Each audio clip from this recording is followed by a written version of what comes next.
క్రీస్తునందు ప్రియమైన నా సహోదరి సహోదరులందరికీ సార్వభౌముడైన యేసుక్రీస్తు నామములో మీ అందరికీ నా హృదయపూర్వక వందనాలండి. ఈ వీడియోలో ఒక రాజు సింహాసనం మీద కూర్చొని కిరీటం పొందాలంటే ముందుగా ఆ రాజు యుద్ధం చేయాలి. నా ప్రియమైన సహోదరులారా, ఈ వీడియో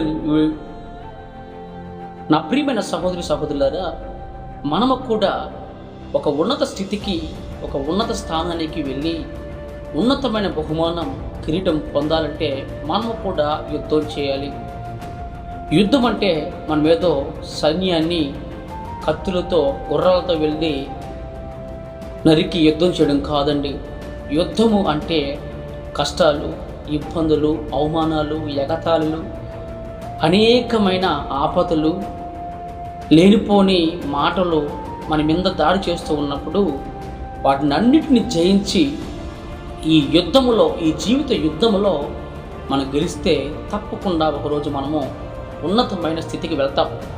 నా ప్రియమైన సహోదరులారా, యుద్ధము అంటే యుద్ధము చేసేటప్పుడు యుద్ధము చేసే సైనికుడు కావచ్చు, యుద్ధము చేసే రాజు కావచ్చు, తన దృష్టి అంతా అతను చేసే యుద్ధం మీదే ఉంటుంది. చుట్టుపక్కల వాళ్ళు వస్తున్నారా, నన్ను వీళ్ళు ఈ విధంగా కొడుతున్నారు, ఈ విధంగా నరుగుతున్నారని చూడడం. యుద్ధము చేస్తాడు, అనేక మందిని జయిస్తాడు, రాజు కావచ్చు, సైన్యము కావచ్చు. కాబట్టి నా ప్రియమైన సహోదరులారా, మనము కూడా ఈ జీవితము యుద్ధములో గెలవాలంటే అనేకమైన కష్టాలు, శ్రమలు, ఎగతాళ్ళు, అవమానాలు మనకు వస్తూనే ఉంటాయి. మనం వీటన్నిటినీ గెలిచి జయిస్తేనే మనం ఉన్నతమైన స్థితికి వెళ్ళిపోతాం. నా ప్రియమ సహోదరులారా, దయచేసి ఎవరు కూడా నన్ను వాళ్ళు అన్నారు, నన్ను వీళ్ళు అన్నారు, నన్ను ఎగతాళి చేస్తున్నారు, నన్ను అవమానపరుస్తున్నారు, అవహేళన చేస్తున్నారని చెప్పి ఎవరు కూడా అనుకోవద్దు. ఎందుకంటే అలా మనము అనుకుని యుద్ధము సగంలో మనం ఆపేస్తే మన ఉన్నత స్థితికి వెళ్ళలేమండి. నా ప్రియమైన సహోదరులారా, ఒక ఉన్నత స్థానానికి, ఒక గొప్ప స్థితికి మనం వెళ్ళాలంటే ఈ యుద్ధంలో ఎదురయ్యే అన్నిటినీ మనము జయించాలి. మనల్ని ఎగతాళి చేస్తూ ఉంటారు, మనల్ని అవహేళన చేస్తూ ఉంటారు, మనల్ని అవమానపరుస్తూ ఉంటారు, మనం ఎందుకు పనికిరామని కూడా అందరూ గుసగుసలాడుకుంటూ ఉంటారు. ఇవన్నీ మనకు అవసరం లేదు.